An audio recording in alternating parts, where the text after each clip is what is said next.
This is a revision video for the editing subheading of the GCSE media exam. Editing was the second area a lot of you were very weak in when it came to the mock exam. So this video should clinch this for you. The first thing you must write without fail is that the scene uses continuity editing. A good way to remember this is to remember this following saying. Continuity editing helps each scene in a film make sense because each camera shot follows naturally from the last and tells the story in the correct order. Without continuity editing, an audience will probably stop watching a film as it won't make sense to them. However, a film with continuity editing will always make an audience want to continue watching the film. Okay, simple as that. So, good editing is usually invisible to most audiences as they are too engaged with the story to notice it. Bad editing draws attention to itself and takes an audience outside of the make-believe world of the film. This is something a filmmaker wants to avoid at all costs. This is why someone is specifically employed on a film set to make sure the continuity of each scene flows correctly. Some scenes are shot over several months, so the actors need to look the same each time. This means they can't change their hair nor facial features for the duration of the filming, otherwise they will ruin the film's continuity. This is why good editors are always in demand. Martin Scorsese is one of the most famous directors in the world. His flash style is one of his trademarks, and part of his flash style is in the fast-paced and generally wild editing.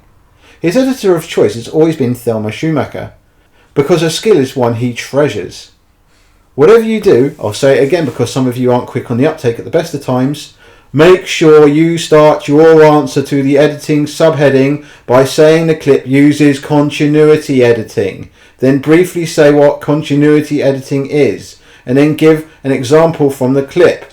Any bit of the clip will do since it was all linked through continuity editing. The last point to mention is that the scene may involve one of the following types of editing too. Establishing shot. This is a shot that establishes the location of the scene. For example, the outside of a building, a ship, a street, or some other location. Shot reverse shot. This is used usually when someone is talking to someone else opposite them. It will cut back and forth as each person talks. Eyeline match. This is when we see a character look off screen, but then it cuts to show us what she or he is looking at. Reaction shot. This is when it cuts to a close-up of someone's face to show that person's emotional response to something that has just happened, i.e. shocked if something bad has happened, or laughing when something funny has happened, etc. Match cut. This is when an object is focused upon, and then it cuts to something that looks similar, but is now in a different scene.